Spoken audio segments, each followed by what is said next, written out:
제가 영화를 자주 보진 않는데요. 이따금 한 번씩 아주 유명하다는 영화를 하도 성도님들이 추천하시면 봅니다. 보는데 그때마다 느끼는 게 뭐냐면 이거 신데렐라 시리즈구나.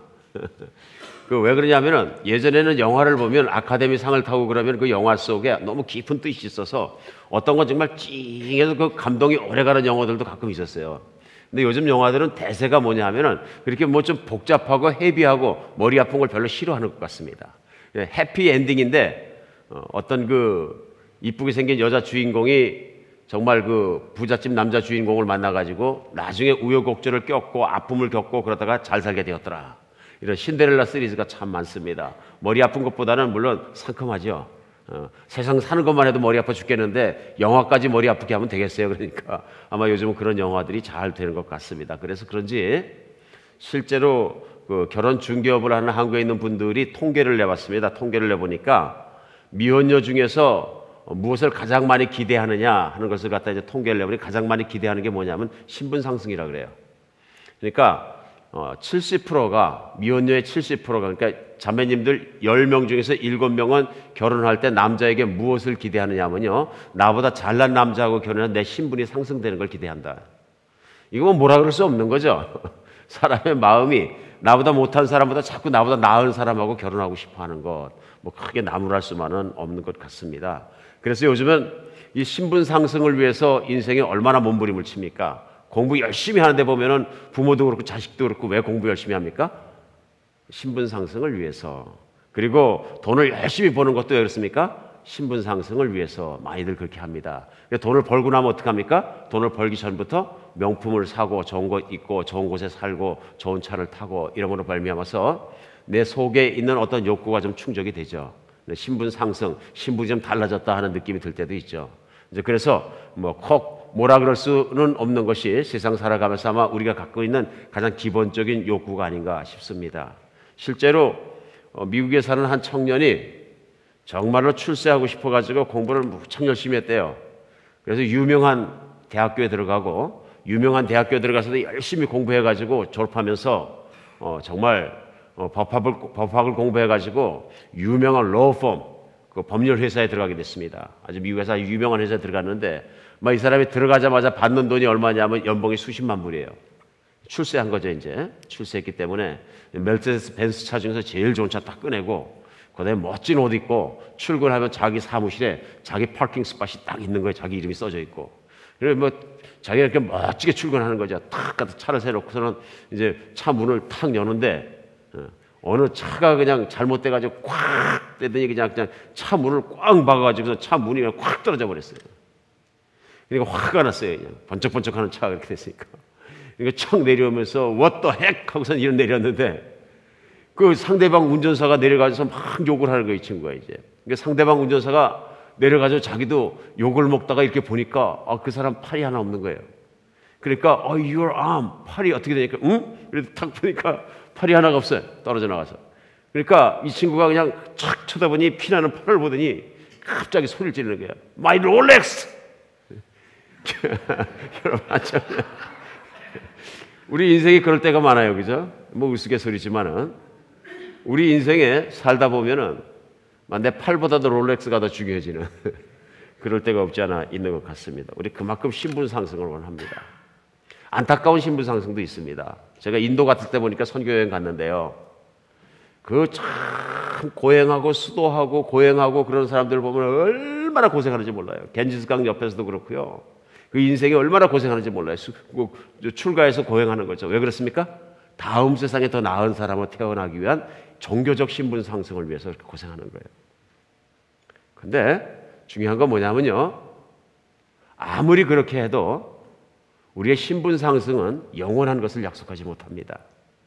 나의 인간의 상태가 달라지지 않습니다. 지난 주일에 우리는 사람이 볼 때는 돈 많이 벌고 출세하고 그래서 좋은 옷 입고 명품 차 타고 좋은 집에 살면 좋죠. 이제 그러면은 세상에서 봤을 때 모든 게 된 것 같지만 하나님이 보실 때는 하나도 신분이 상승이 안 됐다 이런 얘기입니다. 우리 지난주에는 하나님이 보실 때 그럼 인간이 어떻느냐 하는 걸 나누면서 인간의 상태에서 나누면서 인간은 여전히 죄인일 뿐이다 하나님 앞에. 그리고 하나님의 저주의 대상이고 하나님과 원수일 수밖에 없다. 창조주와는 가장 거리가 먼 사람일 수밖에 없다 하는 내용 지난주에 나눴습니다. 그리고 우리 이제 일주일이 지나서 이번 주에는요, 거기에서 조금 더 나가겠습니다. 지난주에 로마서 3장 말씀 가지고 같이 인간의 상태에서 말씀 나눴는데요, 오늘은 그럼 과연 그 예수님을 믿으면은 신분 상승이 일어난다 그러는데, 과연 구체적으로 그 내용이 어떻게 일어나느냐, 지난주에 후반전에 좀 깊이 나누지 못한 말씀들을 오늘 계속해서 로마서 3장 말씀 가지고 더 깊이 나누는 시간 갖겠습니다. 그래서 믿으면 무엇가 달라지느냐, 무엇이 어떻게 달라지느냐, 오늘은 조목조목 나누는 시간 갖겠습니다. 그래서 오늘은 본문이 로마서 말씀 3장 23절에서 28절까지 말씀입니다. 여러분과 제가 로마서 말씀 찾아서 3장 23절에서 28절 가지고 믿으면 달라지는 것, 뭐가 진정 달라지나, 그 내용을 하나하나 알아보겠습니다. 23절부터 제가 읽고 우리 교독합니다. 모든 사람이 죄를 범하였으며 하나님의 영광에 이르지 못하더니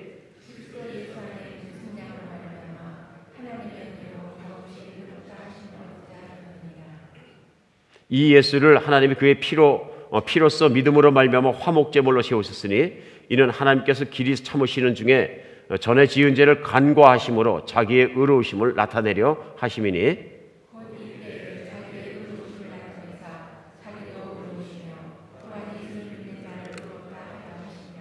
그런즉 자랑할 데가 어디냐 어디 있을 수가 없느니라. 무슨 법으로냐, 행위로냐 아니라 오직 믿음의 법으로니라.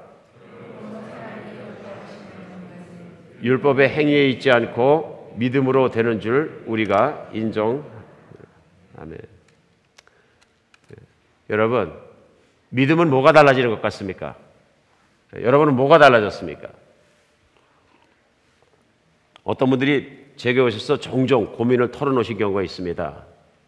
왜 교회 나와 보면 어떤 분들은 막 은혜를 받아서 막 뭐가 변했다 그러고 막 간증을 하고, 그 다음에 실제로 본인들의 눈으로 볼 때에도 사람이 변한 것 같고 얼굴빛도 달라진 것 같고 눈초리도 달라졌고 더 행복해 보이고 더 빛나 보이고, 그리고 뭔가 또 실제로 삶 속에서 달라졌고, 주일날 와서 찬양하는 거 보면 막 뜨겁게 찬양하고, 근데 나는 그런 게 없고, 난 그렇게 막 뜨거운 마음도 없고 뭐 그런 게 없는데 나는 왜 그렇습니까? 이제 그런 경우를 제가 많이 만납니다. 참 많이 만납니다. 오늘은 이제 그런 분들이 특별히 깊이 들어주시기 바랍니다. 그리고 하나님께서 오늘 특별히 성령의 은혜 가운데 그런 분들에게 특별한 은혜 주셨으면 좋겠습니다.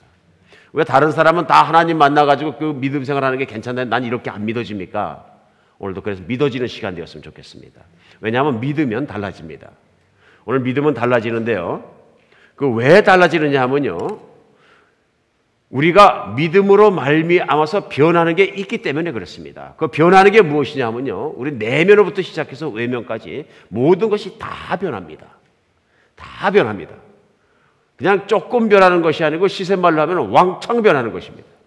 그렇기 때문에 오늘 이 변화를 받지 못한 분이 있다면 오늘 이 하나님 말씀 들으시면서 변화 받으셔야 합니다. 나는 변화 안 받고도 교회 그냥 오래 다닐 수도 있다 그러시면 안 되고요, 변화를 받으셔야 합니다. 변화를 안 받으시면 교회 다니는 것처럼 어려운 게 없습니다. 뭐 설교 듣는 것만큼 지긋지긋한 게 없고요. 그러니까 어떤 분들 변화를 안 받으시면 교회를 오래 다니셔도 설교가 조금만 길어지면 계속 시간 보잖아요. 제가 예수님 못 만났을 때 그랬거든요. 예. 아내가 교회 가자 그러니까 끌려가지고 교회 갖고 앉아가지고 설교만 길어지면 짜증이 나는 거예요. 나중에 보니까 제가 설교를 길게 해.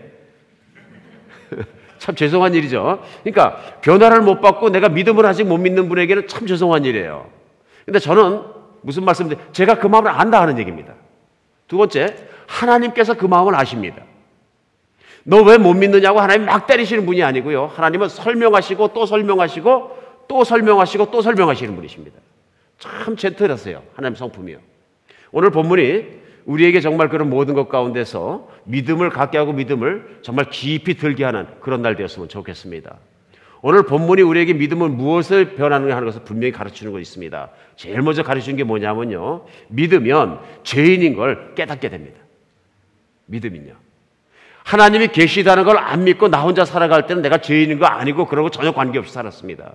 무슨 얘기냐면요, 서로 내가 죄를 짓더라도 자연스럽게 졌습니다. 그랬는데 어느 날 갑자기 하나님이 살아계시고 조물주가 계시다는 게 믿어지는 거예요. 근데 이게 기가 막힌 일이에요. 이거는요, 하늘이 땅같이 한번 뒤집히는 것 같은 180도 돌아가는 것 같은 업사이드 다운 것 같은 한 바퀴 확 돌아가는 변화예요. 하나님을 안 믿다가 창조자가 계시다. 이것이 어느 날 갑자기 확 믿어지는 겁니다.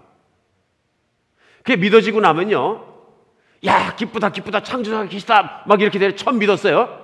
그럼 오늘 이 자리에 예수님을 안 믿고 창조자 하나님을 안 믿고 전혀 무신론으로 살아오신 분이 갑자기 이렇게 말씀 듣다 보니까 이효생 목사 말씀하는데 하나님은 살아계십니다. 선포했는데 그 살아계신 하나님이 그래 하고 딱 믿어져 버렸어요. 그러면 오늘 이 순간부터 엄청나게 변합니다. 뭐가 변하느냐면요, 창조자가 살아계셔. 그럼 창조자하고 나하고 관계는 무엇인가 생각하게 됩니다. 그 고민을 하는 사람마다 무엇을 발견하느냐면요, 내 안에 죄가 있지 않느냐 그걸 발견합니다. 그리고 성경에서 말씀하시는 창조자는 완벽하게 깨끗한 분이시기 때문에, 완벽하게 의로우신 분이기 때문에 나하고 하나님 관계는 끊어질 수밖에 없다고 말씀하시는 거예요. 이제 하나님이 계시다는 걸 믿는 사람에게 그래서 문제가 되는 건 뭐냐면, 하나님 말씀에, 이 오늘 선포하는 말씀에 23절 본문 말씀이에요.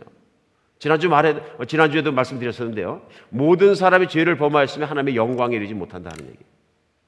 하나님 앞에 바로 설 사람이 하나도 없다는 얘기예요. 죄를 한 개라도 안 지은 사람이 하나도 없다 그런 얘기입니다. 그런데 내 안에 있는 죄의 문제로 말미암아서 하나님과 나는 원수 사이가 되었다. 내가 하나님을 만나면 나는 하나님 원수이기 때문에 하나님이 나를 저주할 것이다 하는 얘기입니다. 그리고 창조자 하나님은 세상을 만드시고 움직이시는 분이래 어마어마한 분이다 하는 얘기죠. 그분 앞에 섰을 때 내가 설 수 있는 자리가 없다 하는 얘기입니다. 예수님도 그 말씀하셨어요. 예수님이 이 땅에 오셔서 우리 죄를 위해 십자가에 못 박히시고 죽으시기 직전에 제자들에게 내가 죽고 부활하고 하늘로 올라가면 성령님을 보내주시겠다. 그 성령님이 마지막 시대까지 너희들과 함께 있을 것이다. 약속하시면서 성령님이 오시면 무슨 일을 하시는가에 대해서 말씀하셨어요. 그런데 요한복음 16장 8절로 9절에 보면 성령님이 오셔서 무슨 일을 하시냐면요, 그가 와서 죄에 대하여 의에 대하여 심판에 대하여 세상을 책망하시리라 말씀하셨어요. 9절에는요, 죄에 대하여라 하면 그들이 나를 믿지 아니하며 이렇게 말씀해요. 그러니까 성령이 오셔서 무슨 일 하신다고요? 죄에 대하여 의에 대하여 심판에 대해서 말씀하신다. 성령님은 눈에 보이지 않습니다. 하나님이십니다. 그런데 실제로 예수님이 2000년 전에 십자가 못 박혀 죽으시고 3일 만에 부활하시고 승천하시고 나서 제자들이 기도하고 있는데 성령님이 처음으로 오신 거예요.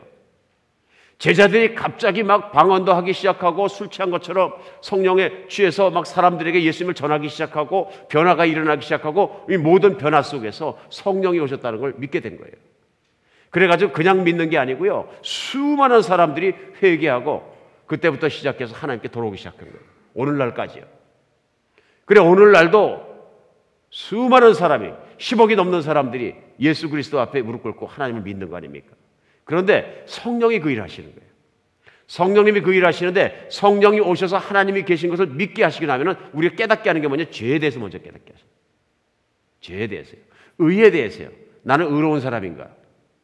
의란 무엇인가? 그리고 죄의 결과로 심판이 있다는 걸 알게 하시고 심판의 결과까지 깨닫게 하신다 그런 얘기예요. 성령님이 오셔서 하나님을 만나면 첫 번째 하는 일이 뭐냐면 죄를 깨닫게 한다. 이 말씀도 맞습니다. 많은 경우에 교회에서 부흥하는 얘기를 들으셨을 겁니다. 많은 경우에 이제 부흥회도 하고요. 그리고 마음의 부흥을 원하는 교회를 오래 다니는 분들도 많이 계십니다. 그러면 내 마음이 부흥해야 되는 거 알면서도 부흥 안 됐을 때 부흥되는 방법은 하나밖에 없습니다. 무슨 방법이냐면요, 성령님이 나를 충만케 해주시고요, 믿음이 커지는 겁니다. 믿음이 커지면 내 안에 있는 더러움과 죄에 대한 감각이 더 예민해지는 것입니다. 그러면 부흥되기 시작합니다. 대한민국에 기독교가 들어오지 않았다가 100년 전에 들어왔습니다. 개신교가 100년 전에 들어와서 해외에 있던 선교사들이 들어와서 조선에 이제 복음을 전하고 이제 예수 그리스도와 성경 말씀을 전하기 시작했는데요. 그러니까 정초만 되면은 평양 같은 경우에도 그냥 시골에 있는 분들이 지게에다가 며칠간 일주일씩 먹을 걸 갖다 다 싸가지고 식구들을 다 데리고서는 3일길을 걸어가지고 교회 와가지고요, 그냥 그 일주일이고 2주일이고 같이 이렇게 있으면서 사경을 했다 그럽니다. 사경회가 뭐냐면은 성경 공부하는 거예요. 예전에 농사질 때 겨울에는 할 일이 별로 없거든요. 할 일이 없으니까 겨우내 있다가 그냥 전부 먹을 거 싸가지고 와가지고 일주, 이주씩 교회에서 먹고 자면서 사경하는 거 참 좋은 풍속이죠. 그런데 그때는 한국 목사님이 하나도 없었습니다. 그게 언제냐면 1907년 1월 달에 사경을 하러 평양에 있는 장대인교회 사람들이 모였는데 한국 목사님이었고 선교사, 미국 외국에 있는 선교사님을 가리키다가 신앙 좋은 분들이 제일 먼저 장로가 되셨습니다. 평신도 사역자가 된 거죠. 근데 그 장로 된 분 중에서 그날 사경을 해서 말씀을 이끈 분이 길선주 장로, 길장로이라는 분이 앞에서 이제 말씀을 인도하시는데요. 몇백 명들이 사람들이 모여 있는 거고 말씀을 전하시다가 하나님 말씀을 읽다가 갑자기 그 전날부터 기도 열심히 하고 물론 말씀 전하러 올라오셨겠죠. 말씀을 전하려고 그러는데 가슴이 무거워서 말씀을 전할 수가 없는 거예요. 그래 고민하는데 계속 자기 가슴이 무거운 거예요.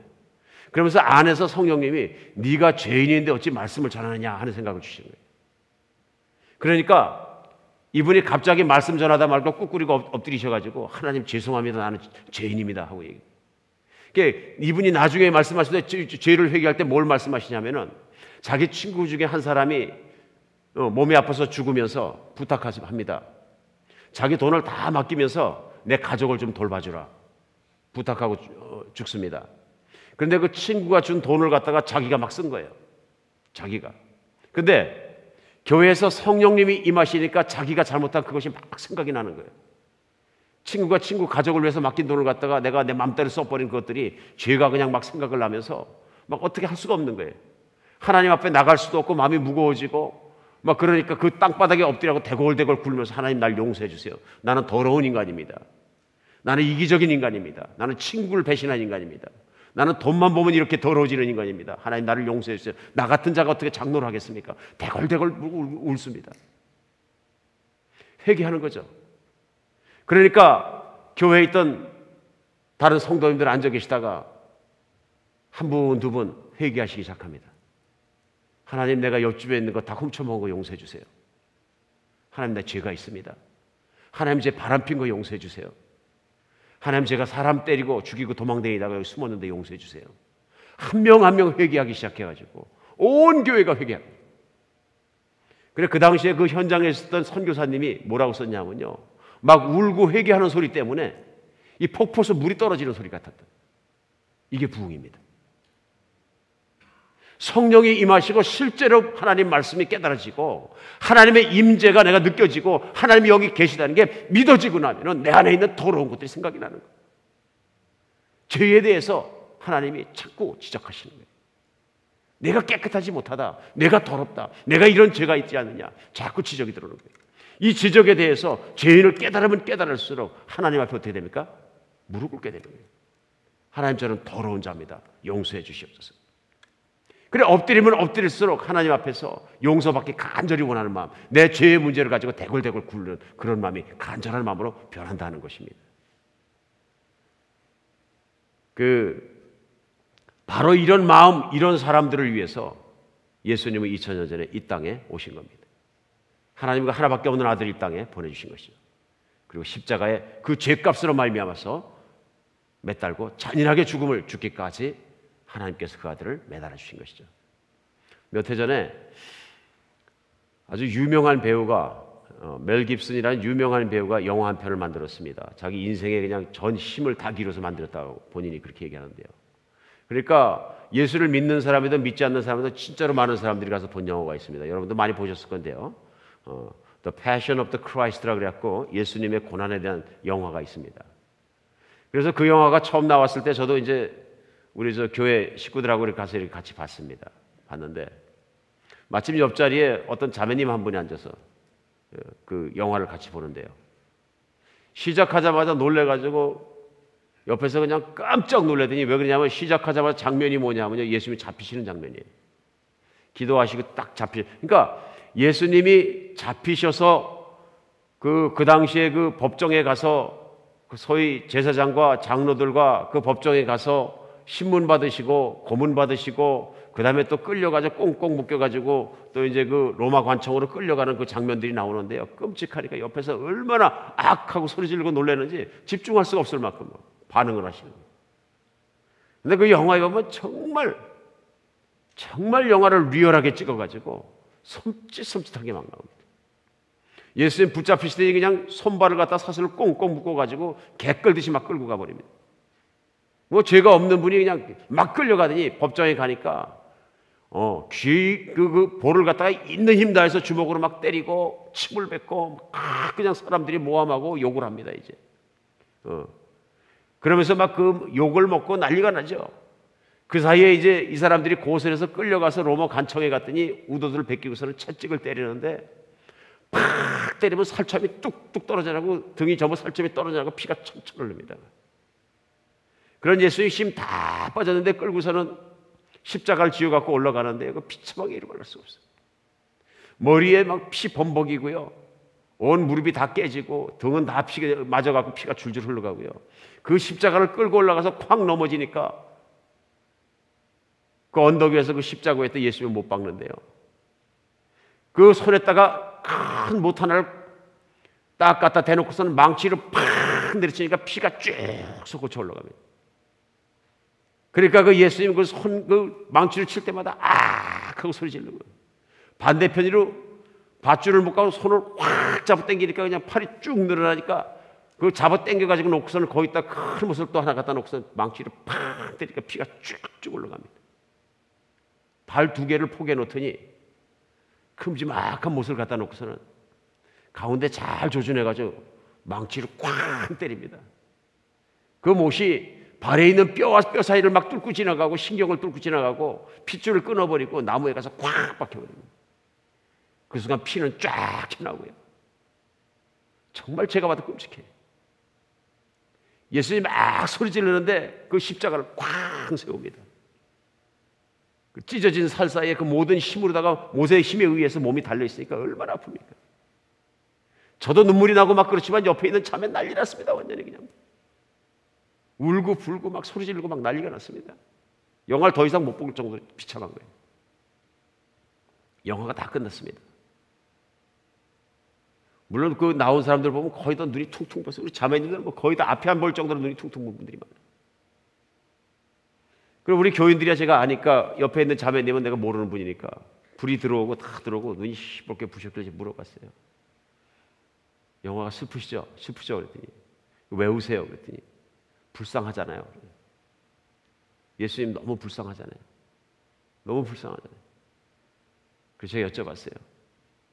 다른 건 없으세요? 그냥 불쌍하기만 하세요?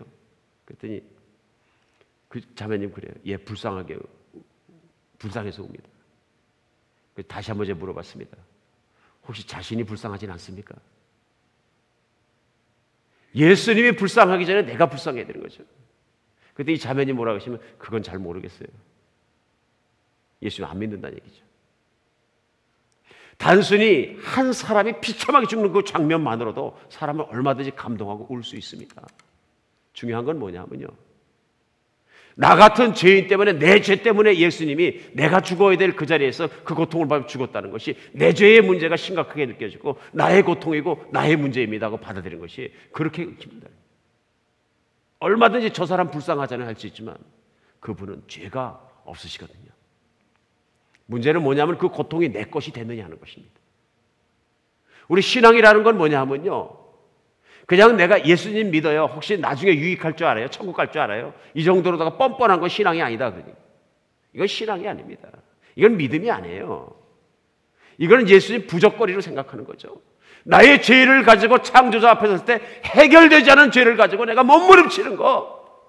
이런 몸부림이 우리에게 믿음이 있는 것이죠. 그 몸부림이 없는데 그게 무슨 믿음입니까? 믿음 아닌 거예요. 왜 창조자가 이 땅에 내려오셔서 그 아들이 아무 죄가 없는데 그렇게 막 핏속을 굴러야 되고 그 잔인한 형벌을 받고 그 고통을 받아야 됩니까? 나 때문에. 내 죄 때문에 그렇다. 그 옆에 앉았던 어떤 자매님처럼 그냥 불쌍하니까 그래 나하고는 관계없어요. 그것이 아니고요. 바로 내 죄 때문에 그렇다는 그것이 내 안에 들어오기 시작했을 때 나는 창조자를 만나신 겁니다. 오늘 이 땅에 있는 모든 사람들이 다 죄를 지었기 때문에 하나님의 영광에 이르지 못한다는 얘기는 안에 다 더러운 게 있다는 얘기거든요. 완벽하게 깨끗한 사람, 죽으면 저절로 천국 갈 사람, 노력해서 천국 갈 사람, 자선사업해서 천국 갈 사람, 그럴 사람 없다는 얘기거든요. 내면이 다 더럽다는 얘기거든요. 죄가 있다는 얘기거든요. 그런데 그 죄의 문제를 해결하지 않는 것은 오만이고 교만이라는 얘기거든요. 은혜는 뭐냐 하면요, 어느 날 갑자기 하나님이 살아계신 게 믿어지고, 그런데 내 죄 때문에 그 예수님 앞에 펄떡 무릎이 꿇어지는 거예요. 나 때문에 그렇다면. 오늘 본문에서 우리가 두 번째 믿음은 변화되는 게 뭐냐면요, 죄를 깨닫는 것뿐만 아니라, 회개하는 것뿐만 아니라 내가 의인으로 그분으로 말미암아 바뀌었다는 걸 알게 되고 믿게 되고 신뢰하게 되는 거예요. 오늘 25절에 한번 보세요. 이 예수를 하나님이 그의 피를 믿음으로, 피로써 믿음으로 말미암아 화목제물로 세우셨으니 이는 하나님께서 길이 참으시는 중에 전에 지은 죄를 간구하심으로 자기의 의로움을 나타내려 하심이니 곧 이때 자기의 의로우심을 나타내사 자기도 의로우시며 또한 예수를 믿는 자를 의롭다 하려 하심이니라. 하나님이 천국에 받아들이시고 다음 세상에 받아들이시고 예수님처럼 부활에 이르게 하기 위해서는 의롭게 만드시는 게 먼저입니다. 의롭게. 왜냐하면 의롭지 않은데 받아들이면 하나님도 더러운 분이 되거든요. 하나님은 더럽지 않으십니다. 하나님은 정말로 순결하신 분이십니다. 그분이 의롭지 못한 더러운 죄인을 받아들이기 위해서는 제일 먼저 해야 되는 일이 뭐냐면 깨끗하게 하셔야 돼요. 그 깨끗하게 하셔야 될 일이 뭐냐면요, 죄값을 치르게 해야 돼요. 그 죄값을 예수님이 대신 치르셨다 하는 얘기가 그 말씀입니다. 이 예수를 하나님이 그의 피로써 믿음으로 말미암아 화목제물로 씌우셨다. 이 말씀 뭐냐면요, 화목제물은 화목하기 위해서 바치는 제물입니다. 화목하기 위해서 바치는 제물은 누구와 누구 사이를 화목하게 하냐면요, 하나님과 죄인 사이를 화목하게 하는 거예요. 창조자는 죄인을 만나지 않으십니다. 창조자와 죄인 사이는 친구 사이가 아니고 원수 사이입니다. 그런데 이 창조자께서 이 죄인을 갖다가 화목하게 하기 위해서는 제물을 바쳐야 되는데 그 제물이 뭐냐면 생명의 제물입니다. 예수님이 바로 그 제물이 되신 거예요. 예수님이 그 희생이 되셔가지고 그 죄의 값을 죄가 없는 그분이 깨끗하게 치러주시니까 예수님을 믿는 사람마다 화목제물 예수 그리스도를 믿음으로 말미암아서 하나님이 의롭다고 보시는 거예요. 의로워진 게 아니고 행위로 의로워진 게 아니고 의롭다고 하나님이 인정하신 거예요.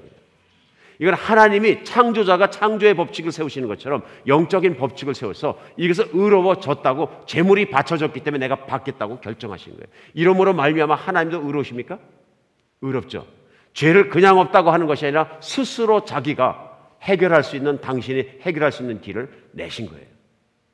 어떤 분이 말씀하십니다. 나는 예수만 믿으면 의로워진다는 얘기가 영 이해가 안 간다고. 이해가 안 갑니다. 내가 하나님을 바로 믿지 않고 깊이 생각하고 내 죄의 문제를 딱 대굴대굴 굴러보지 않은 사람은 이해가 안 갑니다. 대간절 예수님이 죽었다는 거하고 내 죄하고 무슨 관계가 있냐고요. 관계가 있습니다. 언제 관계가 있어요? 하나님이 그렇게 법칙을 전하셨다는 걸 아는 순간 관계가 있습니다. 여러분, 우리가 어디 가서든지 어디 가서 입장을 하고 들어가고 무슨 일을 하기 위해서는 그 간 곳에 있는 법칙을 따라야 됩니까? 내 법칙을 따릅니까? 내 법칙하고는 전혀 관계가 간 곳에 있는 법칙을 따라야 되는 것이죠. 우리가 여행하면 마찬가지입니다. 패스포트 가지고 다른 나라를 들어가게 되면은 우리가 미국 법의 적용을 받는 게 아니라 그 나라 법의 적용을 받습니다. 들어가는 순간부터. 왜 그러냐면요, 우리 마음대로 법칙을 정한다고 되는 것이 아닙니다. 나는 죄가 없다고 내가 스스로 선포하겠다. 쓸데없는 일이죠. 창조자는 죄가 있다 그러시는 거죠. 그럼 창조자에게 여쭤봐야 되는 거예요. 이 죄가 어떻게 하면 없어집니까? 그럼 네가 죽어야 한다. 죽으면 죄가 존재하지 않는데요. 존재하지 않는 게 아니라 영원히 벌을 받아야 된다. 그럼 제가 헤어날 수 있는 방법은 없습니까? 그때 하나님이 주신 방법이 바로 하나님 스스로 인간을 불쌍히 위해서 그 죄의 문제를 해결한 길을 여는 것이 예수 그리스도의 십자가의 죽음이다 하는 것입니다. 그러니까 27절에도 말씀하시잖아요. 그런즉 자랑할 데가 어디 있느냐? 있을 수 없느니라. 무슨 법이로냐? 행위로냐? 아니라 오직 믿음의 법이로냐. 무슨 법이요? 믿음의 법.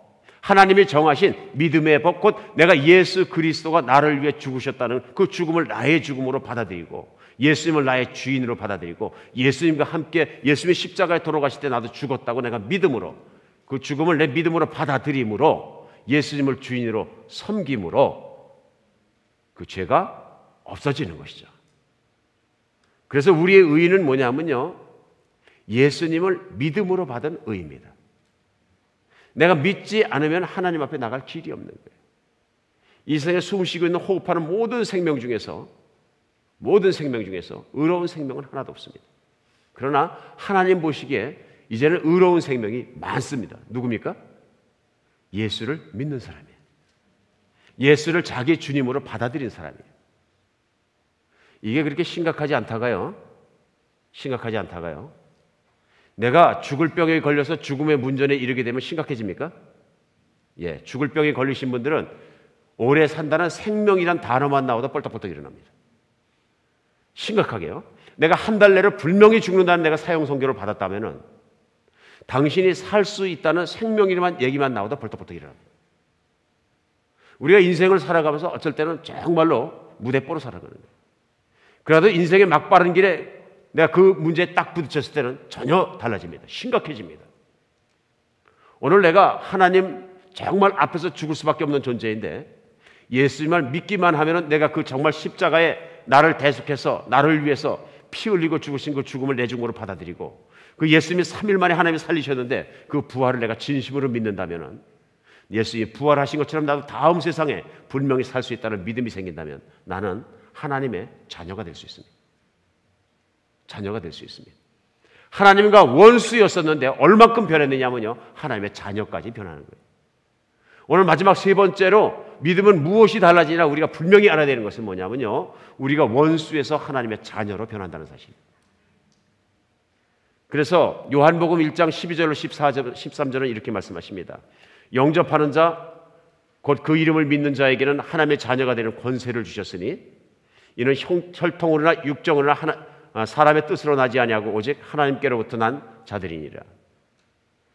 믿는 자들에게는 하나님의 자녀가 되는 권세를 주셨으니 뭘 믿는 겁니까? 예수 그리스도가 나를 위해 십자가에 못 박혀 죽으시고 3일 만에 부활하셨다는 사실을 믿고 나의 것으로 받아들이는 사람마다 하나님의 자녀가 되는 권세를 주셨다 하는 것입니다. 여러분, 이 땅 위에서 최고의 신분 상승이 뭡니까? 최고의 신분 상승이요. 내가 가장 가난한 집에 태어나서 정말 집도 없고 텐트 속에 사는 가장 가난한 가정에 태어나서 이 세상에서 가장 부자인 사람으로 입양되면 최고의 신분 상승 맞습니까? 우리가 예수님을 믿는다는 것은 얼마나 큰 정말 사건이냐 하면요.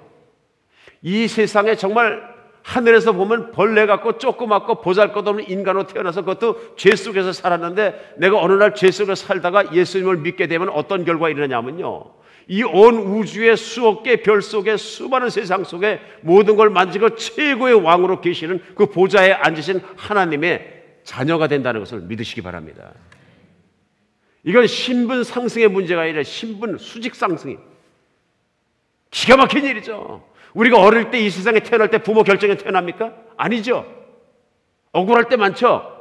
요즘은 신분 상승 때문에 오늘은 화두에 말씀 나눴습니다만은 요즘은 강남 출신 아니면 애들도 공부를 못한대. 옛날에 저희 때만 해도 눈썹 밀고 머리 밀고 들어가서 공부 열심히 하면 사법고시도 붙고 다 했어요. 그렇죠? 그러니까 가난한 자식들이 공부 잘했어요. 배가 고프니까 어떻게든 해서 신분 상승을 위해서 내가 시험 봐가지고 공부 열심히 해갖고 내가 출세해야 되겠다. 그럼 그런 사람들이 출세했어요. 근데 요즘은 아니래. 돈이 많아서 과외 공부 제대로 시키고 뭐 많이 시키고 좋은 선생 밑에 놓고 그러면 훨씬 낫대요. 그러니까 신분 상승의 벽이 훨씬 더 두꺼워지니까 이제는 화두에 말씀드린 대로 자매들이 잘난 남자 없나 하고서 찾아다니는 걸 뭐 그냥 무리가 아니다 하는 얘기입니다. 길이 없으니까 세상에는. 우리가 부모는 선택해 태어나지 못하지만 우리에게 더 큰 선택을 하나님은 우리에게 주셨습니다. 그것이 뭡니까? 내가 신분이 수직으로 상승해서 하나님의 자녀가 될 수 있는 믿음을 선택할 수 있도록 우리 앞에 놓아주셨습니다. 오늘 본문은 우리에게 그걸 가르쳐주는 것입니다. 당신도 하나님의 자녀가 될 수 있다. 당신도 그리스도 예수의 십자가의 죽음을 생각하며 내 것으로 받아들이고 그것을 완전히 내 죄를 없애주도록 무릎 꿇고 회개하면 하나님이 받아주시고 하나님의 자녀가 될 수 있다 말씀하시는 거예요. 예수님이 3일 만에 부활하시고 승천하신 사건을 500명 이상의 사람들이 직접 보았다는 것입니다.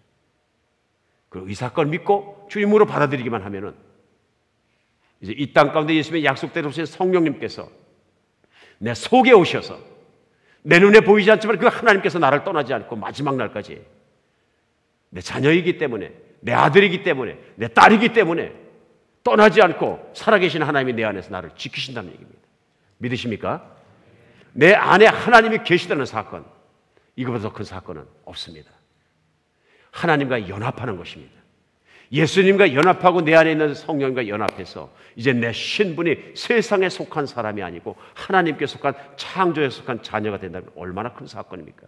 이 세상에서 이거보다 큰 신분 상승은 없습니다. 오늘 메시지가, 오늘 하나님 말씀이 내 생각과 마음과 인생을 확 바꾸는 그런 아침 되었으면 좋겠습니다. 믿음으로 말미암아 우리는 모든 것이 바뀌는 것입니다. 믿음으로 말미암아 우리는 하나님과 원수 되었다가 내가 믿음으로 말미암아 하나님께서 전적으로 생명 바쳐서 사랑하는 자녀로 변한다는 사실입니다. 내가 그렇게 변하고 나면 변하는 게 얼마나 많겠습니까? 옛날에 나가면은 그냥 하늘을 보고 아름다운 환경을 보면은 뭐 그런가 보다 그랬는데 보면은 누가 보여요? 하나님이 보이기 시작하는 거죠. 하나님이 만드셨죠. 하나님이 그러셔. 누굴 위해서? 나를 위해서. 이제 누려지는 거죠. 우리 다음 주부터 시작해서 계속해서 무엇이 변화하나, 무슨 믿음은 또 무엇인가, 믿음의 본질은 무엇인가, 그 다음에 정말 믿으면 그 다음에 또 달라지는 것이 있는가, 우리 끊임없이 한번 하나님 말씀 속에서 알아보겠습니다. 신앙생활이라는 것이 이렇게 하나님 말씀을 통해서 내가 믿으면 과연 무엇이 달라지고 어떻게 달라지고 하는 것을 하나하나 체험해가면서 그것이 내 삶 속에서 체험되는 것입니다. 머릿속에 있는 것이 아니고요, 실제로 존재하고 내 삶을 움직이고 세상과 환경까지 움직여가면서 내 믿음으로 말미암아 살아계신 하나님이 체험되는 것입니다. 믿는다는 것은 하나님을 안다는 것이고요, 안다는 것은 하나님을 체험하는 것입니다. 사랑하는 여러분, 오늘 이 아침에 정말 하나님이 깊이 믿으시는 그런 아침 되었으면 좋겠습니다. 하나님은 그 독생자 예수 그리스도를 십자가에 못 박아 죽이시기까지 나를 사랑하신다는 것을 받아들이시기 바랍니다. 기도하겠습니다. 몇 가지만 오늘 아침에 제가 다 같이 하나님 앞에 머리 숙이고 깊은 생각할 때 여쭙겠습니다. 예수님의 피 흘리신 십자가의 죽음 앞에 당신의 죄악된 모습을 회개하고 싶지 않으십니까? 창조자님 이 땅에서 피를 철철 흘리고 땅을 적시고 진통 가운데 죽어가시는 그 예수님의 죽음 앞에 나의 부족함, 나의 죄, 나의 더러움 때문입니다. 오늘은 내 책임으로 받아들이고 싶지 않습니까? 내 자신으로부터, 내 죄로부터, 지긋지긋한 내 자아의 모습으로부터, 지저분한 내 모습으로부터 자유해지기 원하지 않으십니까? 자신의 이기적인 모습, 탐욕스러운 모습, 이 모든 것으로부터 자유해지기 원하지 않습니까? 하나님 우리 초청하십니다. 너는 내 아들 예수를 믿으라. 내 아들 예수를 받아들이기만 하면 내가 너를 깨끗하게 하고 너를 내 자녀로 받아들이겠다. 창조자께서 여러분을 초청하십니다. 나를 신뢰하라. 내 아들 예수가 부활한 것처럼 너희가 부활이 있고 나에게 영원한 능력이 있는 것을 신뢰하라. 오늘 하나님 초청하십니다. 내 마음속 깊은 곳에 예수 그리스도를 내 진심으로 내 죄 때문에 죽으신 그분으로 받아들이고 나의 죄인됨을 정말 하나님 앞에 고백하고 싶으신 분들 다시 한번 가슴에 손을 올려주시기 바랍니다. 우리 같이 기도하겠습니다. 진실로 하나님 앞에 우리가 우리의 믿음을 보이기 원합니다. 우리의 믿음은 하나님 앞에 고백되어져야 합니다. 하나님, 나는 죄인입니다. 같이 기도하겠습니다. 하나님, 나는 죄인입니다. 나는 이 세상에 태어나서 내 마음대로 세상을 휘적거리며 내 욕망이, 내 육신의 욕구가 시키는 대로 뛰어며 살아왔습니다. 하나님께 거역하고 하나님 뜻대로 살지 않는 이 죄악들이 나를 하나님과 원수가 되게 한 것도 모르고 세상을 살아왔습니다. 이제 내가 하나님 창조자 하나님이 살아계신 것을 믿습니다. 그리고 그분이 사랑이시고 귀한 그 아들을 보내주셔서 내 죄를 위해 십자가에 못 박으신 것을 내가 믿습니다. 그리고 받아들입니다. 하나님, 내가 정말 주님 앞에서 깨끗하고 의로운 사람으로 살아갈 수 있도록 나를 깨끗게 해 주시옵소서. 나를 받아주시옵소서. 나는 하나님의 자녀가 되기를 원합니다. 나는 하나님의 자녀로 살겠습니다. 그래서 예수님만 내가 주인 삼아 살겠습니다. 이젠 더 이상 나 자신 따라 살지 않고 예수님 따라 살겠습니다. 그리스도 예수 이름으로 기도합니다.